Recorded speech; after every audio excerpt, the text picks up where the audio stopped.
Quero saudar os irmãos nessa manhã com a graça, com a misericórdia e com a paz do Senhor Jesus. Irmãos, vamos...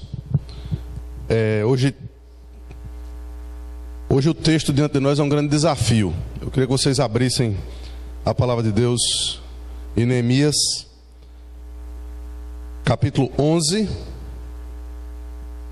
e capítulo 12. Serão dois capítulos que mais uma vez veremos nessa manhã. Dois capítulos que, como vocês verão, são cheios de nomes de família, nomes de locais,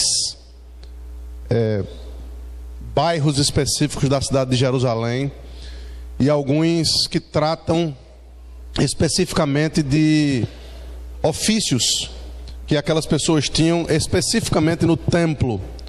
E tudo isso vai culminar com a grande dedicação que é feita dos muros de Jerusalém. Portanto, depois de vermos muitas coisas em Neemias referentes à construção do muro, já vimos cultos que foram feitos, já vimos momentos de contrição, já vimos momentos de alegria, de euforia. Agora, tudo traz para o clímax desse livro, que vai ser exatamente no final do capítulo 12, quando há duas grandes procissões, dois grandes corais que são realizados ali pelos levitas, e eles circundam a cidade de Jerusalém, se juntando no templo. E é exatamente ali que acontece aquela grande celebração. Eu queria que você pudesse ler comigo no capítulo 12, versículo 43. E a partir daí a gente pede a orientação do Senhor para a exposição do texto. Então, Neemias capítulo 12, versículo 43 diz assim: no mesmo dia ofereceram grandes sacrifícios e se alegraram, pois Deus os alegrara com grande alegria. Também as mulheres e os meninos se alegraram, de modo que o júbilo de Jerusalém se ouviu até de longe. Senhor nosso Deus e Pai, nós te louvamos, porque estamos diante da tua santa palavra. Estamos diante da tua doce voz. Sabemos e precisamos ser lembrados, Senhor Deus, quando temos um texto como esse, que toda a palavra de Deus é útil para ensino, para correção, para exortação na justiça. Nós te pedimos que toda a nossa mente nessa manhã esteja cativa à tua palavra, que o nosso coração esteja aqui, que entendamos que, conquanto seja muito importante o que civilmente devemos fazer no dia de hoje, não há nada mais importante do que cultuar o teu nome. Não há nada mais importante, não há nada que transforme mais as nossas vidas do que o culto que prestamos ao Senhor. Por isso, Pai, enche o nosso coração de expectativa pela tua palavra. Enche a nossa boca com louvor ao Senhor. E faz isso para a glória do teu nome, pois choramos no nome de Jesus. Amém. Irmãos, Neemias é um livro que já tem nos ensinado acerca de muitos assuntos importantes. Ele nos ensina sobre liderança. Ele nos ensina sobre liberalidade. Ele nos ensina sobre diligência no fazer a obra do Senhor. Ele nos ensina sobre a voluntariedade, estarmos dispostos, estarmos prontos para o trabalho na obra do Senhor. Ele nos ensina como deve ser o culto, a despeito de toda a alegria, e a alegria do Senhor de fato é enfatizada no livro de Neemias. Ele deve ser também um culto onde a nossa contrição seja vista, onde o reconhecimento pelo pecado seja visto por nós, seja visto por Deus, seja visto pelas pessoas. Portanto, a alegria e a contrição fazem parte do ensino desse livro. Portanto, ele nos ensina a como cultuar ao Senhor. Muitas coisas são nos ensinadas no livro de Neemias. A organização, o resgate histórico, a lembrança histórica das gerações anteriores. E é mais ou menos isso que veremos aqui. No momento do repovoamento da cidade de Jerusalém, a gente vai ver que há um memorial descritivo, há uma lembrança daqueles líderes que foram importantes na formação daquele povo. E há aqui, então, depois de tudo isso, com base nesse relato, uma grande celebração, uma grande festa. Eles já haviam há algum tempo reconstruído o templo, há algum tempo já haviam reconstruído os muros, e eles estavam ali, agora cada um cuidando das suas próprias casas, cada um cuidando dos seus próprios, de se estabelecer em determinadas regiões, e eles estavam enfrentando um problema. E qual era o problema que eles estavam enfrentando? O problema era o seguinte: em Jerusalém, poucas pessoas queriam morar. Os entornos de Jerusalém eram mais fáceis, eram mais tranquilos. Se você saísse de Jerusalém 60 quilômetros, por exemplo, você então já tinha locais muito mais aprazíveis e muito menos perigosos. E por que perigosos? Porque Jerusalém não é hoje apenas, mas sempre foi um local onde os olhos de muita gente estão.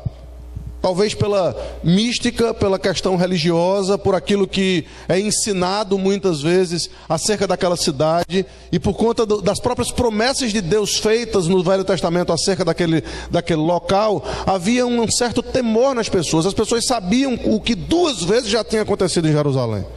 O povo já tinha sido desterrado de lá.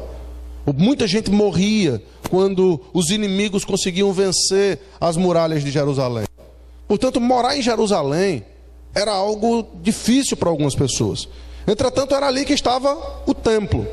Era ali onde as festividades aconteciam. Portanto, muita gente, principalmente das tribos de Levi, de Benjamim e de Judá, que tinham 3 ofícios específicos acerca da construção, acerca do culto, acerca de como deveriam acontecer as coisas referentes ao culto ao Senhor.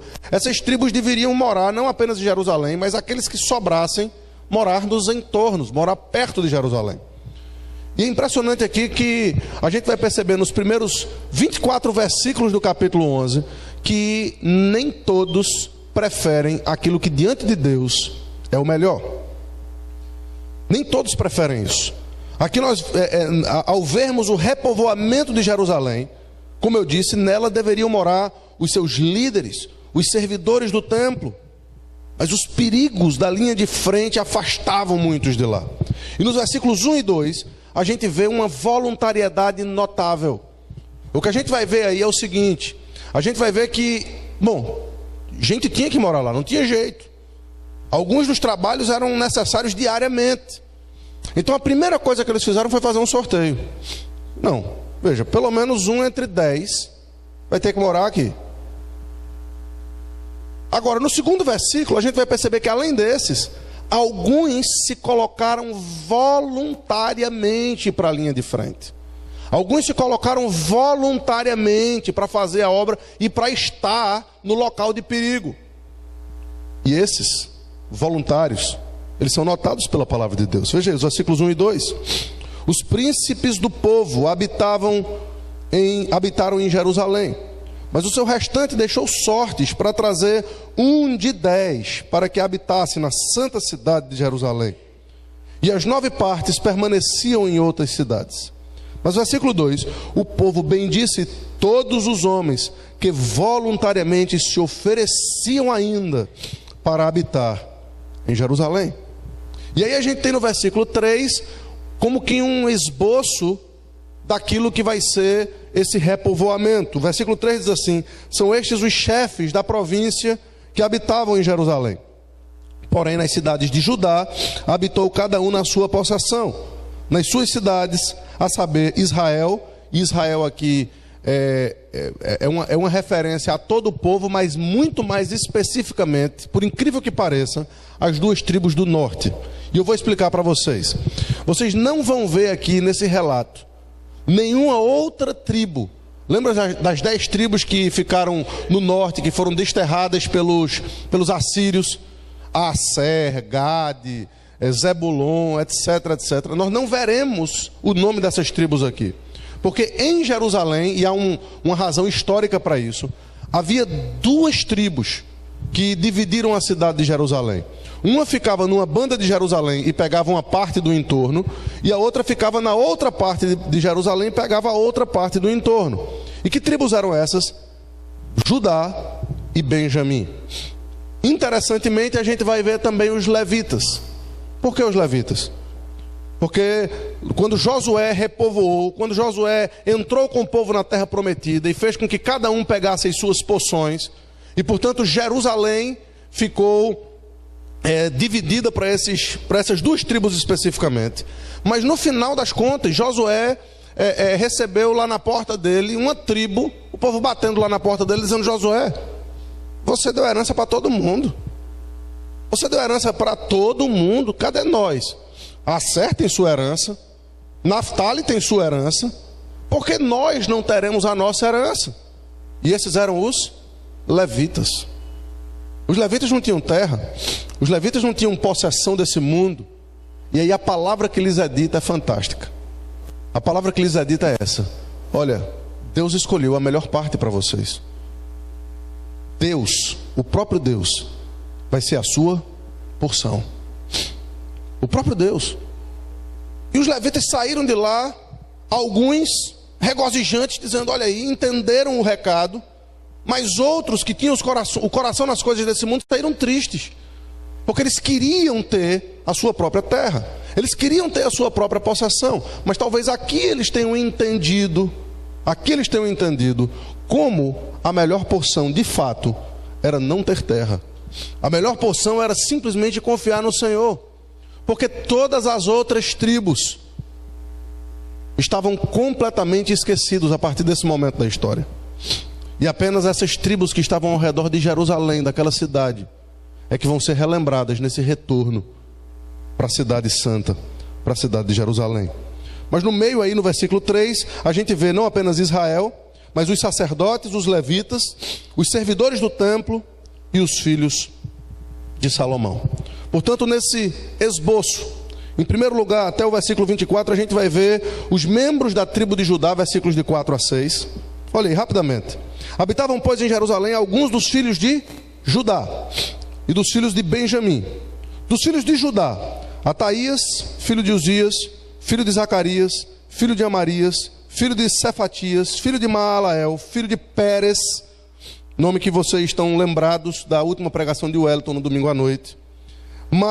Maacéias, filho de Baruque, filho de Col-Rosé, filho de Razaías, filho de Adaías, filho de Joiribe, filho de Zacarias, filho de Silonita. Todos os filhos de Pérez que habitaram em Jerusalém foram 478 homens valentes.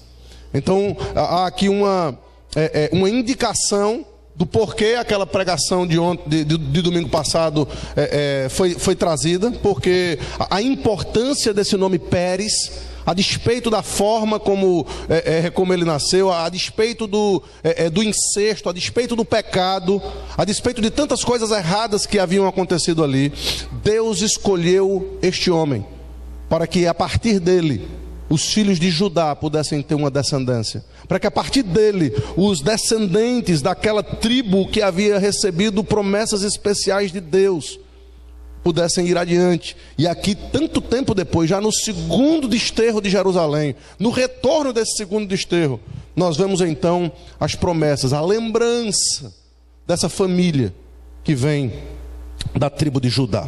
E eles são homens valentes, e é importante esse relato, porque a cidade precisaria de defesa. A cidade precisaria de pessoas que soubessem lidar com guerra, soubessem lidar com defesa. Eram homens valentes. Mas aqui também tem os membros da família de Benjamim, versículos de 7 a 9. São estes os filhos de Benjamim: Salu, filho de Mesulão, filho de Joede, filho de Pedaías, filho de Colaías, filho de Maasaías, filho de Itiel, filho de Jesaías, depois dele Gabai e Salai, ao todo 928. Joel, filho de Zincre, superintendente deles, e Judá, filho de Senua, o segundo sobre a cidade. Então nós temos aqui o relato sobre essas duas tribos específicas, E agora nós vamos ver também um relato sobre os levitas. O que é que essas 3 tribos têm de distinção? Porque essas 3 tribos foram escolhidas para ser preservadas em Jerusalém, e todas as outras tribos a partir de agora são esquecidas. Ora, essas 3 tribos têm coisas em comum. A tribo de Judá era aquela tribo na qual havia sido prometido que dela procederia um rei. A tribo dos levitas era de onde vinham os sacerdotes. A tribo dos benjamitas era de onde vinham a maioria dos profetas. Portanto, 3 ofícios que são estabelecidos no Antigo Testamento: o ofício real, o ofício sacerdotal e o ofício profético, eles são trazidos novamente aqui na preservação dessas tribos. E por que isso é tão importante? Porque são exatamente esses 3 ofícios que são assumidos no Novo Testamento pelo nosso Salvador, pelo Senhor e Salvador Jesus Cristo. Ele é que é o verdadeiro profeta, Ele é que é o verdadeiro sacerdote, e Ele é que é o verdadeiro rei. Ele é o cumprimento de todas aquelas profecias. Portanto, conquanto os levitas não tivessem parte na terra, conquanto os levitas não tivessem ali necessariamente a posse de determinados locais, há um grande espaço para eles aqui. Por exemplo, nos versículos 10 a 14, a gente vê os sacerdotes que faziam serviço no templo. Vejam aí.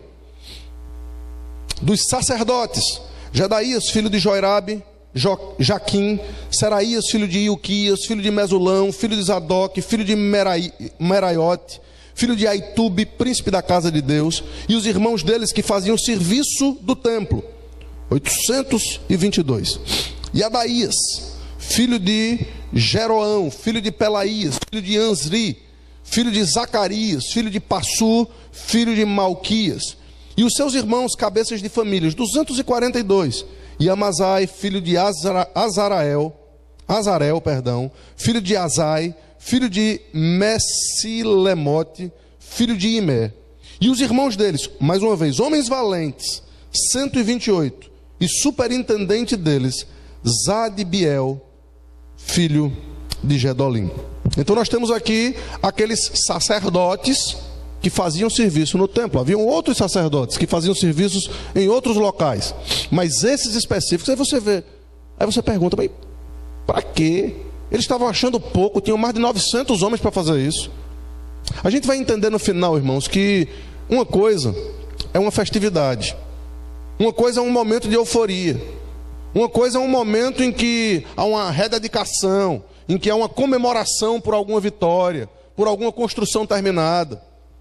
Mas outra coisa era que, diferentemente do Novo Testamento, onde nós temos a especificidade do dia do Senhor, nós temos um momento específico para cultuarmos a Deus, nós temos princípios que, a despeito de fazerem parte do princípio regulador, são muito mais simples, muito menos cruentos. Aliás, não há cruência nenhuma, não há sangue derramado, porque Cristo já fez isso. Não era assim no Velho Testamento. O culto no Velho Testamento, ele não parava, ele não podia parar. Todos os dias havia vários sacrifícios. Todos os dias, os corais dos levitas, eles não podiam parar de cantar. Imagina só, eles não podiam parar.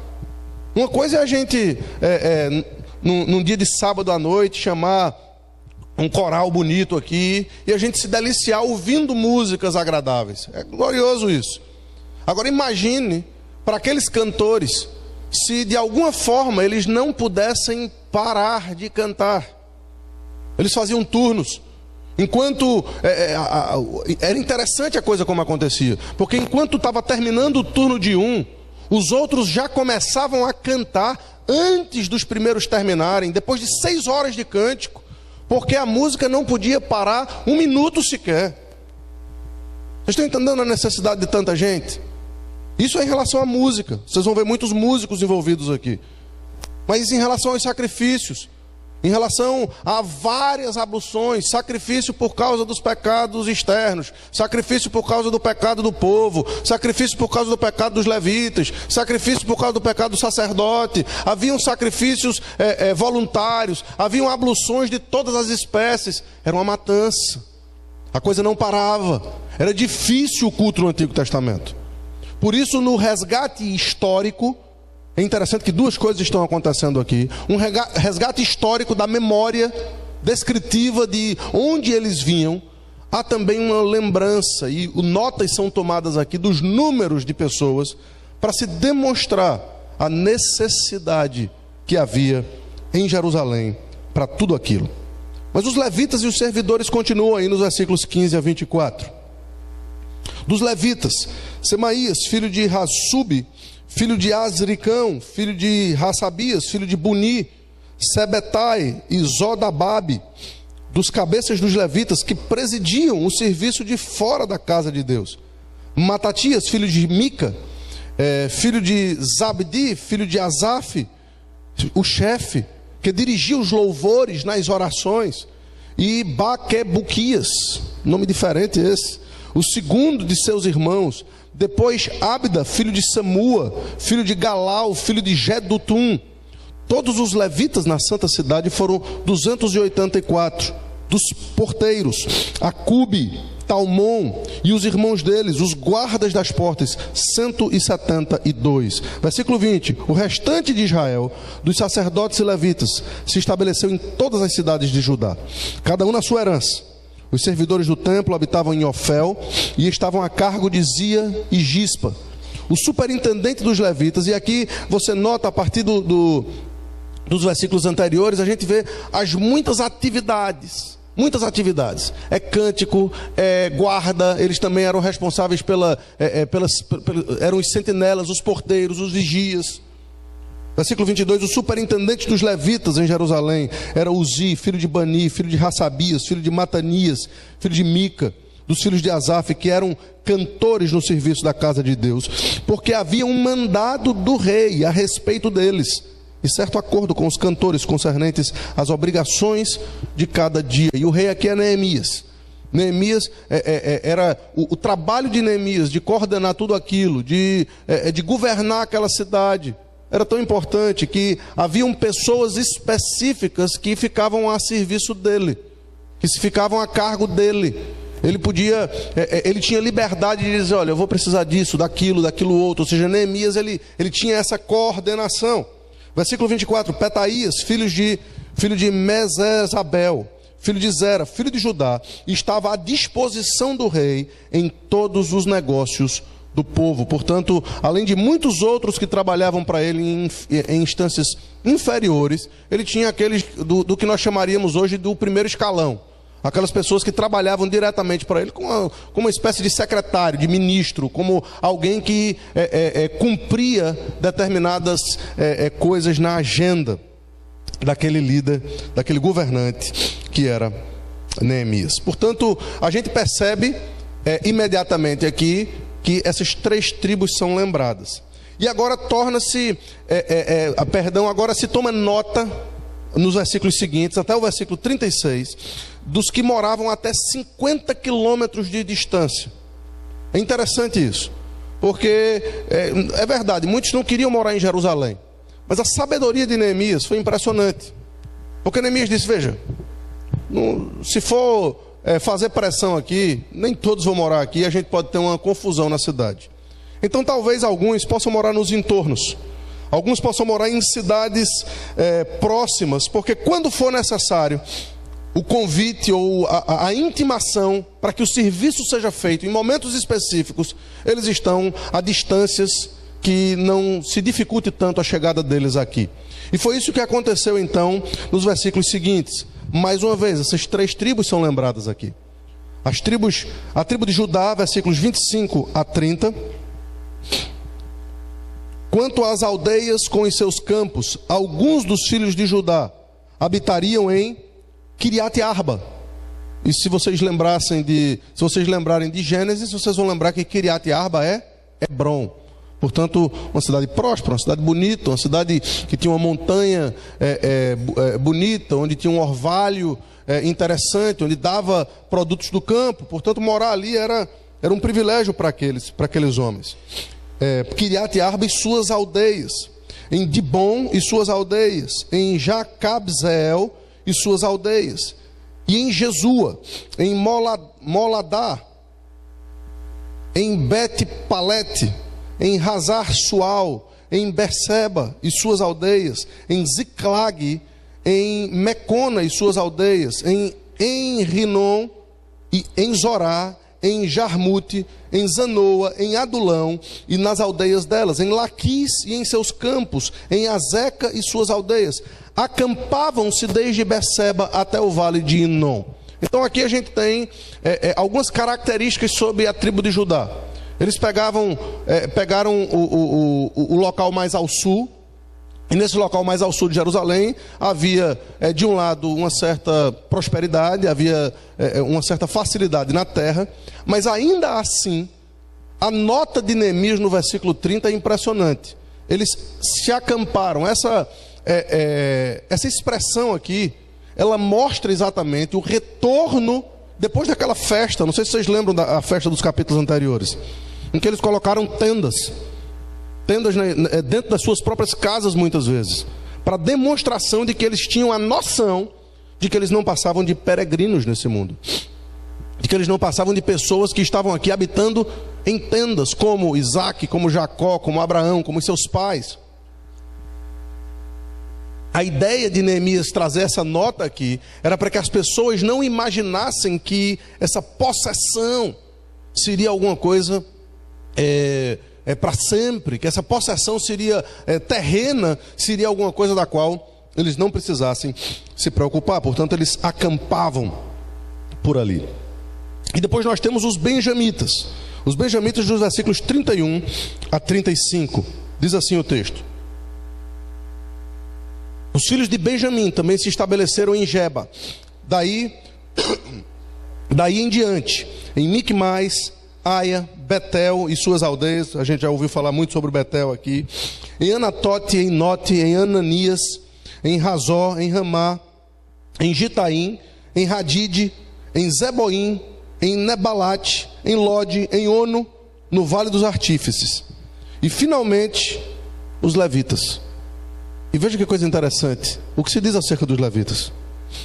Versículo 36. Dos levitas havia grupos, tanto em Judá como em Benjamim. Cadê a terra desse povo? Cadê a possessão desse povo? Eles, assim como lá em Josué, mais uma vez, eles precisariam morar com os seus irmãos. Eles precisariam da ajuda dos seus irmãos. Eles precisariam, tudo que eles faziam era o serviço do templo. Tudo que eles faziam era o serviço do culto. Tudo que eles faziam era participar dos corais, dos sacrifícios, de tudo aquilo que era mandatório para que o culto pudesse acontecer. Portanto, de um lado, eles tinham que depender inteiramente da boa vontade dos seus irmãos. Mas por outro lado, eles dependiam completamente do Deus Todo-Poderoso. É interessante, irmãos, quando o Senhor quer nos dar alguma coisa boa, Ele nos dá essa informação: eu sou a sua porção. E sem dúvida alguma, queridos, uma das lições que nós aprendemos num texto como esse, quando de passagem a gente percebe que havia 3 tribos, 3 ofícios: ofício real, ofício sacerdotal, ofício profético. Mas por que relacionado ao ofício sacerdotal tão pouca coisa? Eles são tantos. Se você for ver os números, tem mais levitas aqui do que benjamitas e pessoas de Judá. Então, por que esse, entre aspas, desprezo com os levitas? Por que, entre aspas, esse esquecimento com os levitas? E a resposta é: não há esquecimento, não há desprezo.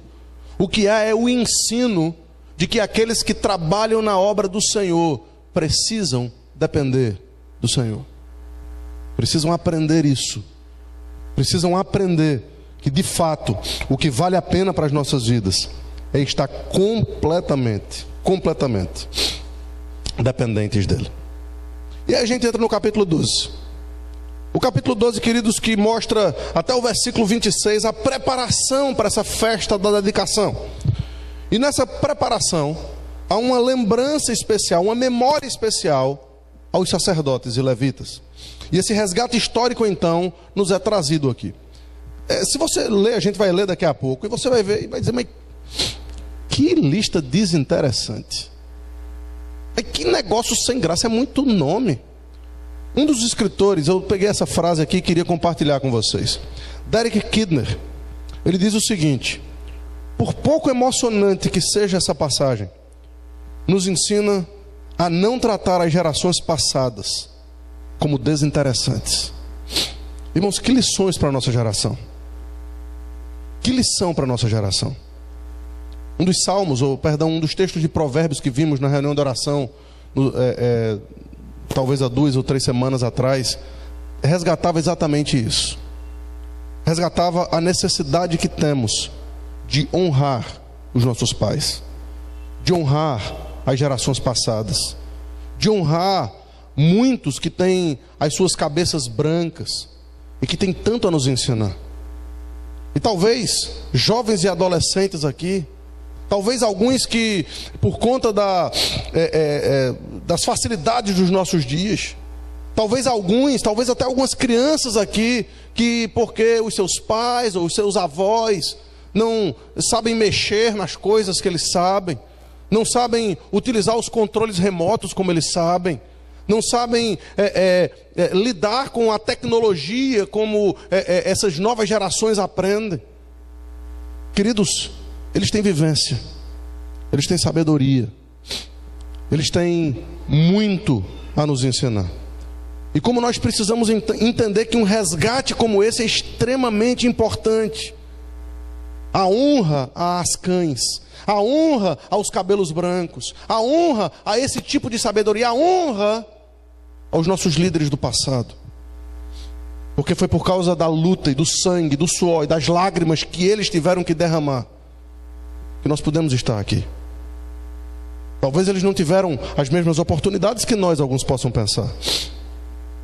Talvez eles não tiveram acesso a tanta teologia como nós, alguns podem pensar. Talvez eles não tiveram acesso a tantas facilitações para que a gente aprendesse algumas coisas. Eles não tinham o Google. Entretanto, queridos, a sua força, as suas orações, os seus joelhos em terra, as suas lágrimas derramadas, foram suficientes para que a terra fosse regada ao ponto de nos encontrarmos aqui com um local e com um povo e com um ambiente onde o nome de Deus continua sendo preservado, cantado, entoado e adorado.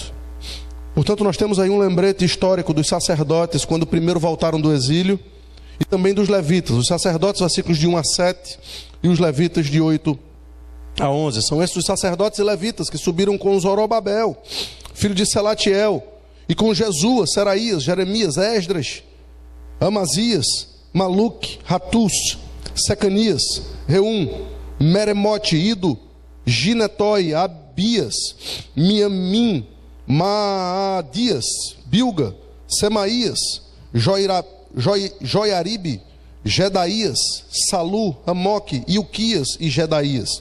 Esses foram os chefes dos sacerdotes e os seus irmãos nos dias de Jesua. Jesua já não estava mais em cena aqui. Jesua foi quando primeiro, lá muito tempo atrás, Neemias havia sido enviado após Esdras e após Jesua, que é um outro nome para ele, é Josué. Josué, um profeta também lembrado no livro de Zacarias. E os levitas aqui, a partir do versículo 8 até o versículo 11. Também os levitas, Jesua, Binuí, Cadmel, Serebias, Judá e Matanias. Este e seus irmãos dirigiam os louvores. Baquebuquias e Uni, seus irmãos, estavam defronte deles, cada qual no seu mistério. Jesua gerou a Joiaquim, e aqui são sumos sacerdotes, versículos 10 e 11. Jesua gerou a Joiaquim, Joiaquim gerou a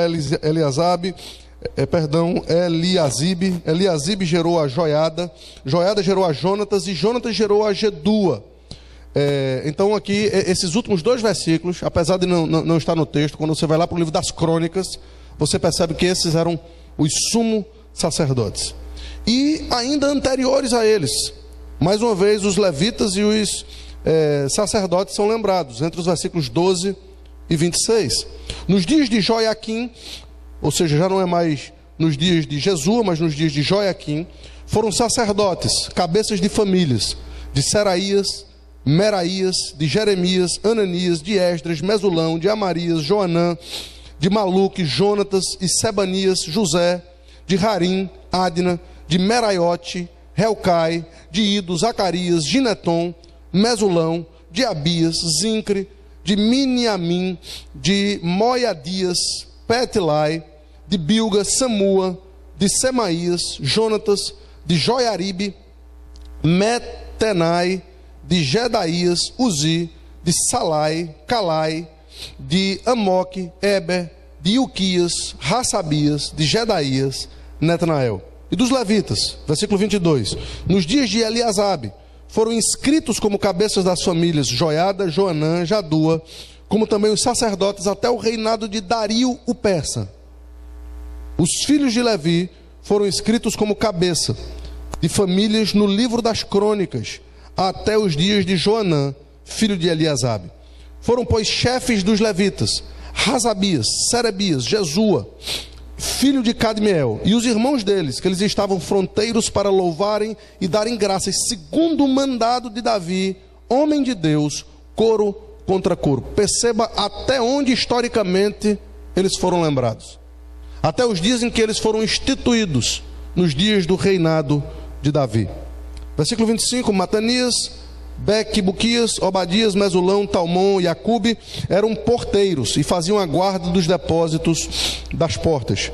Estes viveram nos dias de Joiaquim, filho de Jesua, filho de Josadaque, e nos dias de Neemias, o governador, e Esdras, o sacerdote e escriba. Portanto, de fato, sem uma compreensão do que significa esse resgate histórico, isso aqui pode parecer muito sem graça.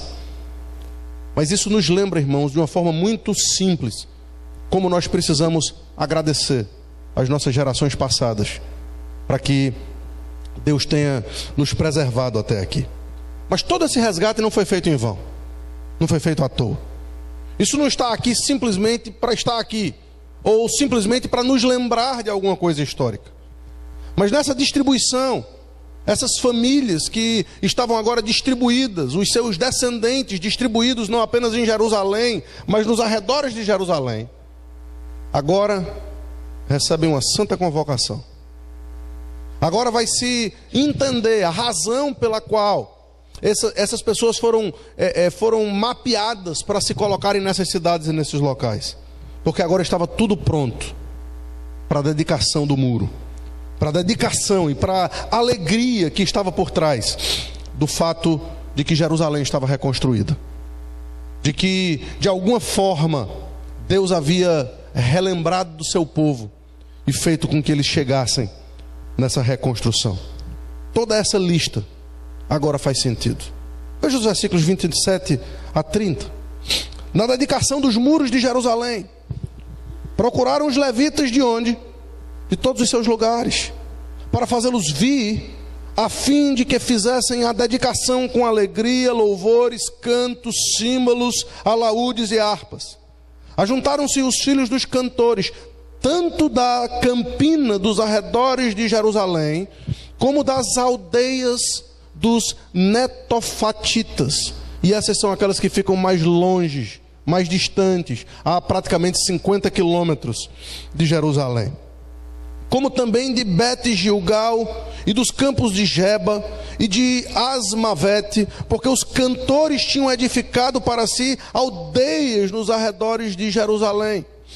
Então perceba, tudo isso que foi falado no capítulo anterior foi exatamente para demonstração de que essa nova forma deles habitarem era exatamente porque no momento da convocação eles estavam ali nos arredores de Jerusalém para poderem vir e fazer o seu trabalho.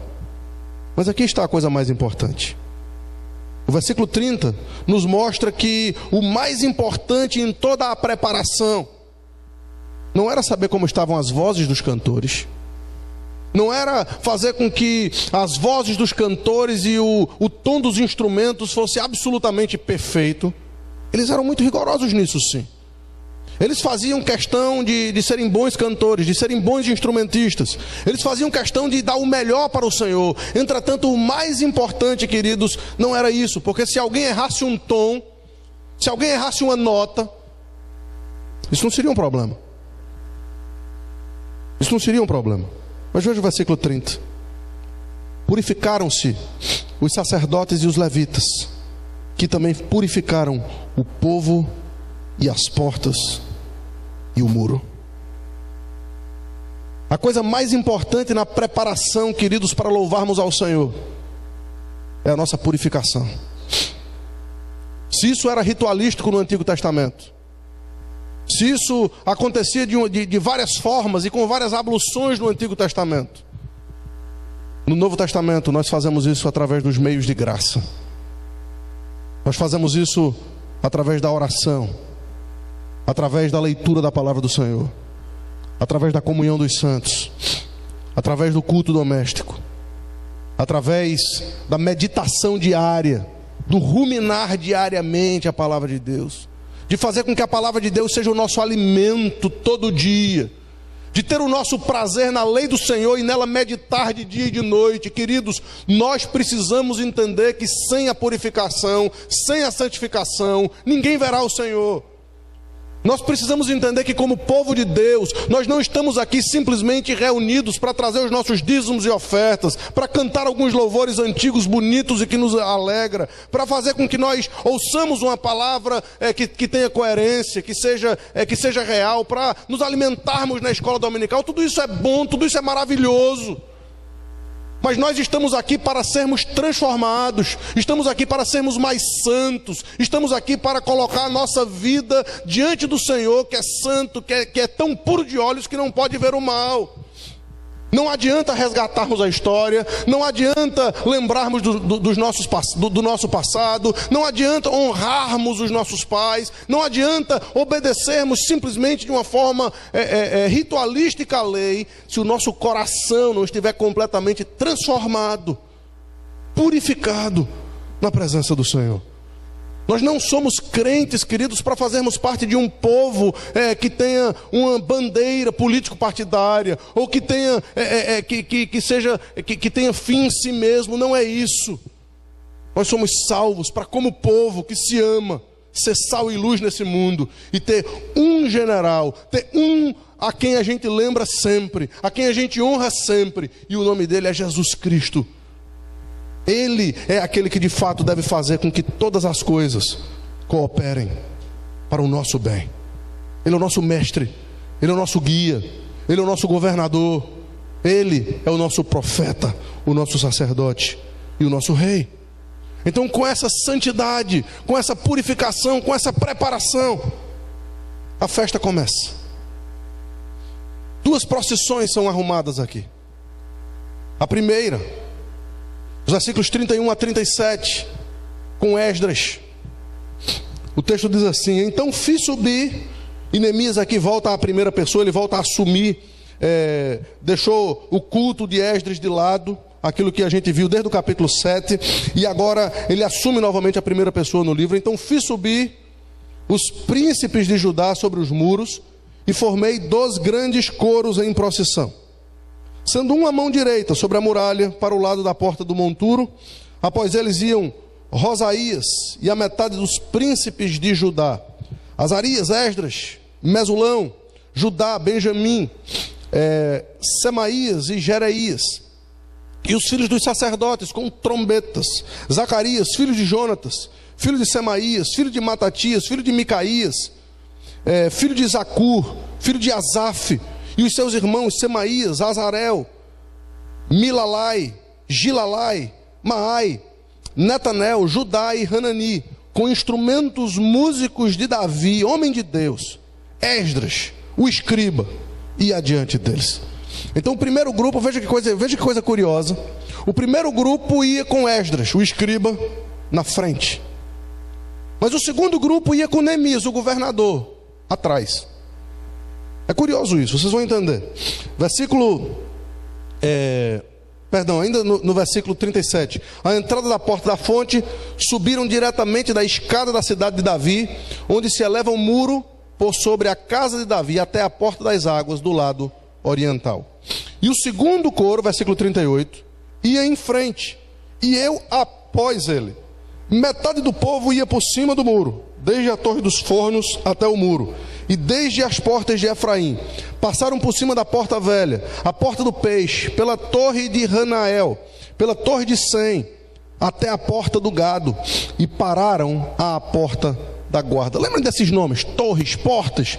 E vocês vão se lembrar que houve um mapeamento em Jerusalém, para que tudo aquilo fosse reconstruído. E agora, como estava tudo pronto, eles passaram como um memorial descritivo. Eles passaram para que todo o povo pudesse ver: olha, está tudo pronto, está tudo em ordem, está tudo em pé. Entretanto, esses dois coros, essas duas procissões, eles vão se juntar.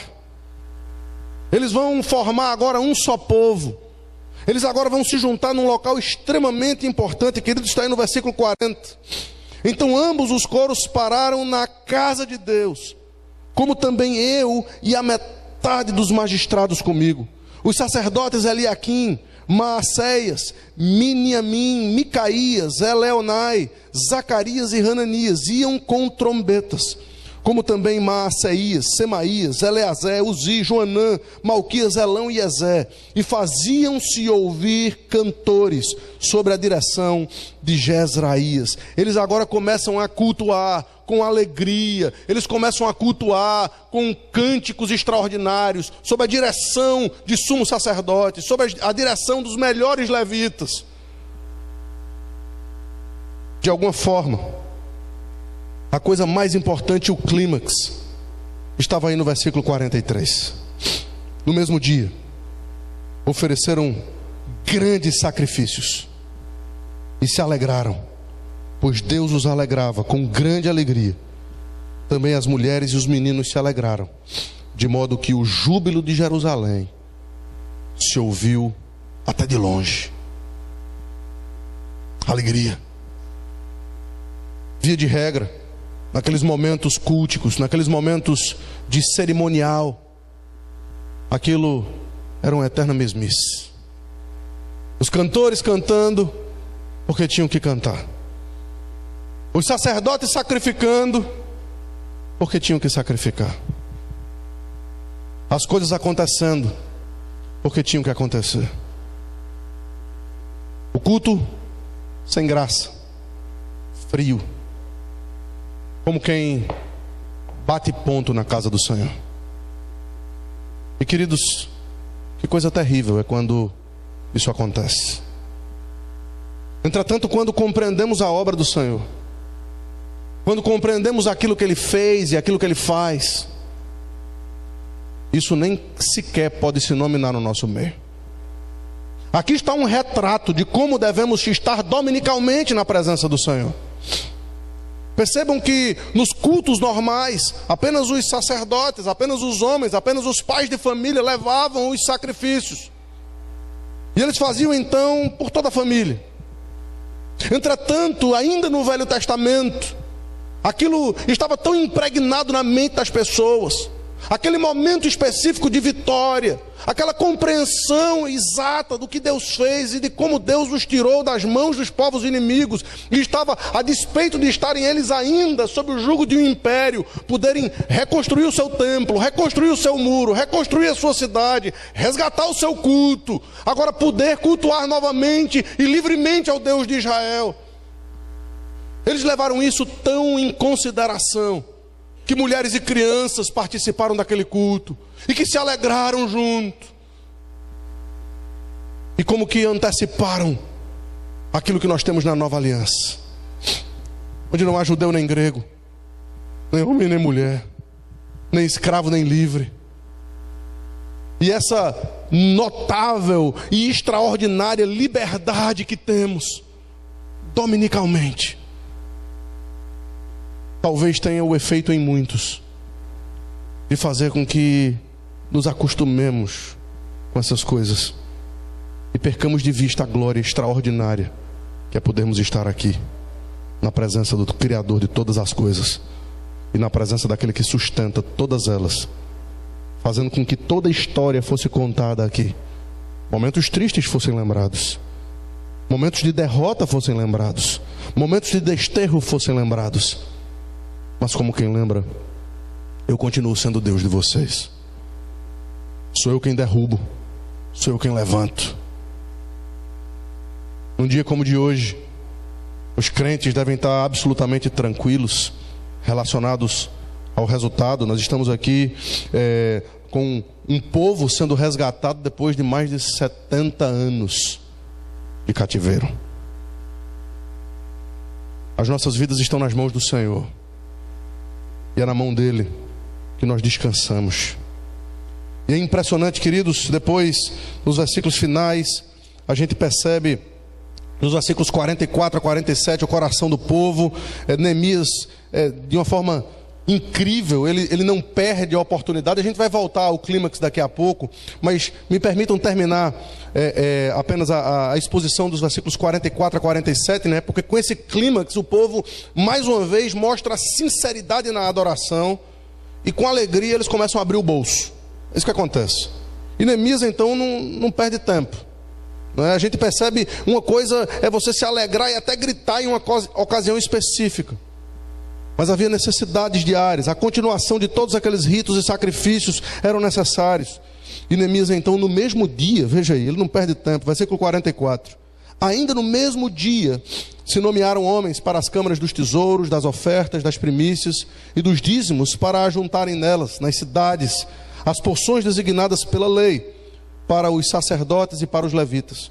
Pois Judá, a razão é essa aqui, pois Judá estava alegre, pois os sacerdotes e os levitas ministravam ali e executavam o serviço de Deus, do seu Deus e o da purificação, como também os cantores e porteiros, segundo o mandato de Davi, seu filho Salomão. Pois já outrora, nos dias de Davi e de Asaf, havia chefes dos cantores, cânticos de louvor e ações de graças. Todo Israel, nos dias de Zorobabel e nos dias de Neemias, dava aos cantores e aos porteiros as porções de cada dia, e consagrava as coisas destinadas aos levitas, e os levitas as destinadas aos filhos de Arão. Eram os dízimos dos dízimos, do que os levitas passavam para os sacerdotes, para os filhos de Arão. Portanto, a razão era simples: o povo estava alegre com a sua liderança, o povo estava feliz com os seus líderes, as coisas estavam funcionando. Os seus líderes estavam fazendo exatamente aquilo que eles deveriam fazer. E a resposta foi dada. A resposta foi dada. Judá estava feliz. Versículo 45. Judá estava alegre. Por quê? Porque os seus ministros e sacerdotes, porque os seus sacerdotes e levitas ministravam ali e executavam o serviço do seu Deus. E queridos, o nosso desejo é exatamente que, como líderes do povo de Deus, nós possamos executar a nossa tarefa, executar o nosso papel, e que o povo de Deus, em alegria, possa responder a essa execução. Entretanto, como eu disse, o clímax desse texto está aí entre os versículos 40, 41, quando, de certa forma, há aquelas procissões passando por todos os muros de Jerusalém, e essas procissões culminam no templo, e ao culminar no templo, sacrifícios são feitos, alegria é estabelecida ali. E é por isso, queridos, que eu queria terminar essa mensagem olhando o Salmo de número 48.